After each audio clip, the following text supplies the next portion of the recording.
প্রিয় class 11-এর second সেমিস্টারের ছাত্রছাত্রীরা, তোমাদের আজকের এই ভিডিওতে তোমরা দেখতে পাচ্ছ তোমাদের সেকেন্ড সেমিস্টারের 2025-এর তোমাদের আমি বলেছিলাম বিভিন্ন স্কুলের যে প্রশ্নপত্র সেগুলোর তোমরা এই চ্যানেল থেকে তোমরা প্রশ্নপত্রগুলো দেখতে পারবে।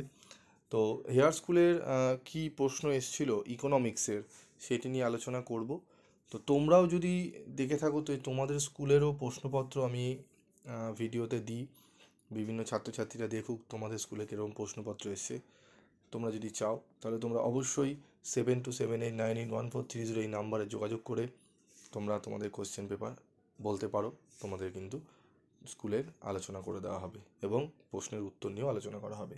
এবং একটি গ্রুপ খোলা রয়েছে, ঠিক আছে? যারা গ্রুপে জয়েন্ট হতে চাও তারা কমেন্ট বক্সে একটি লিঙ্ক দেওয়া রয়েছে, সেই লিঙ্কে ক্লিক করে অবশ্যই চ্যানেলটি সাবস্ক্রাইব করবে, করে লিঙ্কে ক্লিক করবে, তোমরা একটি গ্রুপে জয়েন্ট হয়ে যাবে। বিভিন্ন স্কুলের প্রশ্নপত্র তোমরা সেখানে দেখতে পারবে ভিডিও আকারে। এবং তোমাদের স্কুলেরও যদি চাও যে আমাদের স্কুলেরও স্যার ভিডিও নিয়ে আলোচনা করুন, তাহলে আমি অবশ্যই করব। তার জন্য তোমাদের গ্রুপে জয়েন্ট হতে হবে। তো হেয়ার স্কুলের সেকেন্ড সেমিস্টারে 2025-এর ইকোনমিক্সের কী প্রশ্ন এসছে দেখে নেব। দেখো, প্রশ্নপত্রে মোট 12টি প্রশ্ন আছে, প্রতিটির উত্তর দেওয়া বাধ্যতামূলক। প্রশ্ন 1 থেকে 6 সংক্ষিপ্ত প্রশ্ন, প্রতিটির মান 2। প্রশ্ন 7 থেকে 10 সংক্ষিপ্ত প্রশ্ন, প্রতিটির মান 4 নম্বর করে। প্রশ্ন 11 থেকে 12 রচনাধর্মী প্রশ্ন, প্রশ্নের মান 6। তো প্রথম দেখো রয়েছে একে, আন্তর্জাতিক বাণিজ্যের ক্ষেত্রে বিশেষায়ন ধারণাটি গুরুত্বপূর্ণ কেন?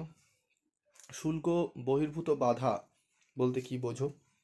বাণিজ্য থেকে লাভ, গেইন ফ্রম ট্রেড বলতে কি বোঝো? সমক পার্থক্য, স্ট্যান্ডার্ড ডিভিয়েশন বলতে কি বোঝো? অথবা নিচের রাশিগুলির থেকে প্রসার নির্ণয় করো, রেঞ্জ নির্ণয় করো। তারপর রয়েছে দেখো, পাইকারি দাম সূচক, হোলসেল প্রাইস ইন্ডেক্স WPI বলতে কি বোঝো? অথবা ভোগকারী দাম সূচক, ঠিক আছে, কনজিউমার প্রাইস ইন্ডেক্স বলতে কি বোঝো? সূচক সংখ্যা গঠনের দুটি সমস্যা আলোচনা করো। পূর্ণাঙ্গ প্রতিযোগিতামূলক বাজার এবং একচেটিয়া বাজারের মধ্যে পার্থক্য আলোচনা করো। অথবা একজন একচেটিয়া কারবারি কি সবসময় স্বাভাবিক মুনাফার অপেক্ষা অতিরিক্ত মুনাফা আয় করবে? সঠিক চিত্র সাহায্যে আলোচনা করো। অভ্যন্তরীণ বাণিজ্য এবং আন্তর্জাতিক বাণিজ্যর মধ্যে পার্থক্য নির্ণয় করো। অথবা আন্তর্জাতিক বাণিজ্যের ভিত্তি হিসাবে অ্যাডাম স্মিথের চরম ব্যয় পার্থক্যের তত্ত্বটি আলোচনা করো, এই তত্ত্বের দুটি সীমাবদ্ধতা উল্লেখ করো। বিক্ষিপ্ত চিত্র কাকে বলে? দুটি চলকের মধ্যে সম্পর্ক নির্ধারণের ক্ষেত্রে এর ভূমিকাটি আলোচনা করো। অথবা সহপরিবর্তন গুণাঙ্ক কাকে বলে? এর বৈশিষ্ট্যগুলি আলোচনা করো।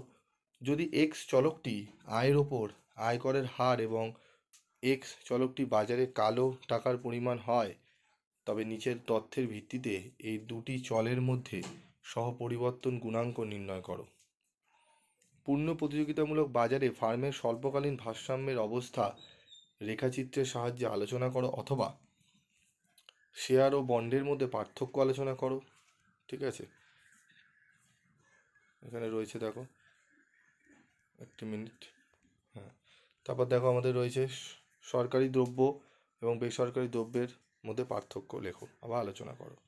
নিম্নলিখিত চলকের সরল পরিসংখ্যা বিভাজনের ভিত্তিতে চতুর্থ পার্থক্য নির্দেশ করো, কোয়ার্টার ডিভিয়েশন, ঠিক আছে? এখানে দেওয়া রয়েছে চলের মান আর পরিসংখ্যান। অথবা চিত্রে প্রদত্ত রাশি তত্ত্বগুলির সমক পার্থক্য, ভেদমান এবং প্রসার নির্ণয় করো, ঠিক আছে? স্ট্যান্ডার্ড ডিভিয়েশন এবং রেঞ্জ নির্ণয় করতে বলেছে।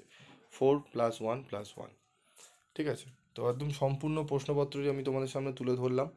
তোমরা যদি চাও তোমাদেরও স্কুলের প্রশ্নপত্র নিয়ে আলোচনা করি, অবশ্যই তোমরা গ্রুপে জয়েন্ট হও, সেখানে তোমাদের প্রশ্নপত্রের লিঙ্ক পাঠাও, PDF পাঠাও, এবং যে পাঠাবে তার নামও আমি আলোচনা করব এবং সাথে স্কুলের প্রশ্নপত্রই তুলে ধরবো, এবং পারলে আমি তোমাদের প্রত্যেকটা প্রশ্নের সলিউশন আমি বলে দেবো, ঠিক আছে? আজকের মতো ভিডিওটি শেষ করছি।